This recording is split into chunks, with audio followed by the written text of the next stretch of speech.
Welcome, Belinda Prine here of Business Innovation Group, and I'm happy you're here and going to explore how the value catalyst can be of value to your company. And I've had some people push back saying, well, how can this really help a large corporation or a company make a difference?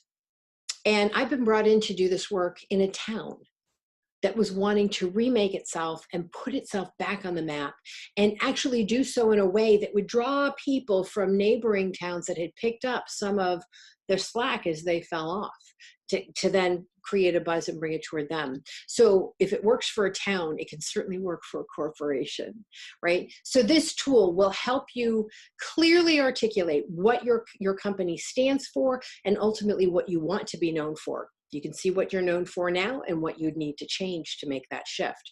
It'll create your mission statement, your value statement. It will help define your company culture. It will point out your greatest place of differentiation from your competitors, making it easy for your ideal consumer or ideal employee to know exactly why they want to work with, buy from, or be an employee with you. Great example of this.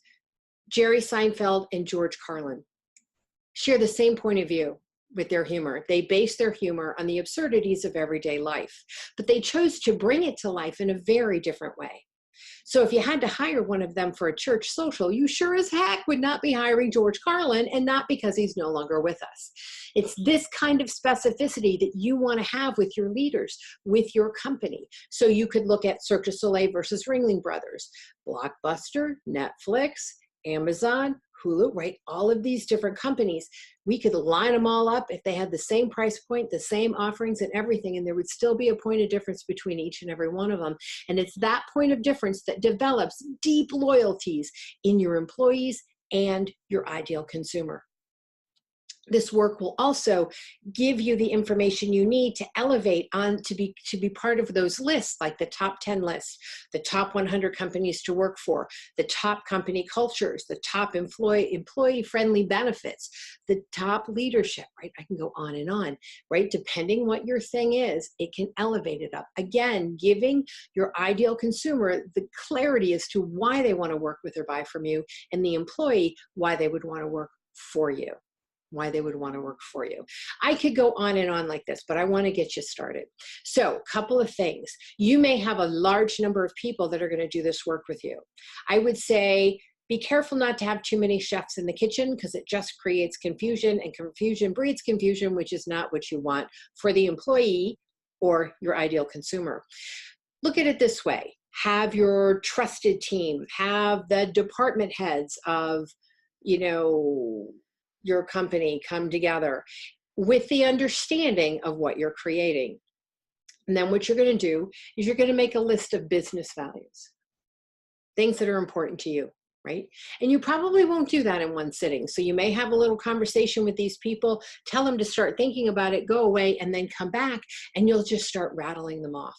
Now, I want you to expand your thinking of what a value is. It's not just integrity, reliability, honesty. If those things are important to you, then by heavens, make sure they're on your list, but don't limit them to that. It could be working with your hands. It could be innovation. It could be singing.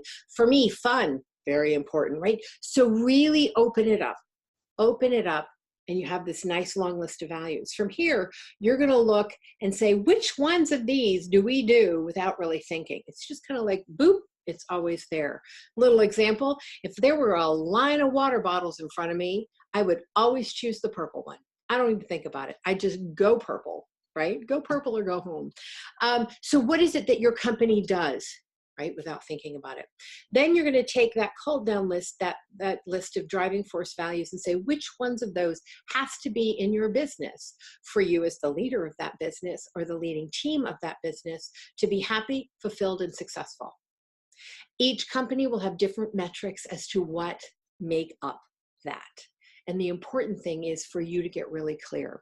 So you now have your list of core non-negotiable values. Many of you may discover that there's some things that you want on that list that you're not currently honoring.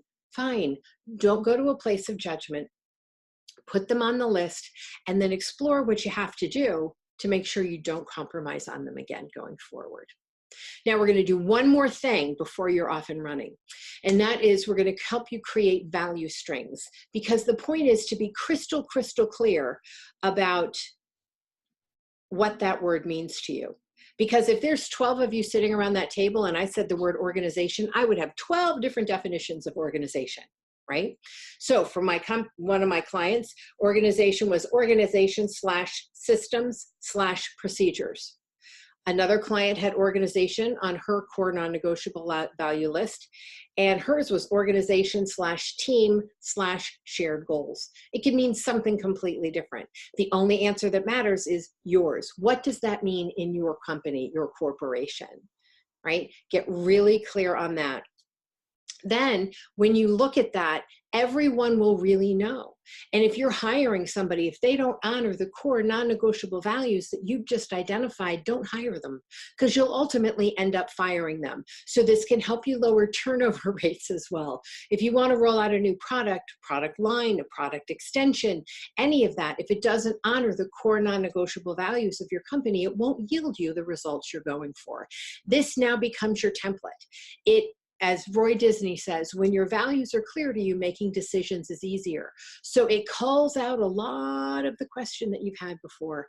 It makes things come together. All right.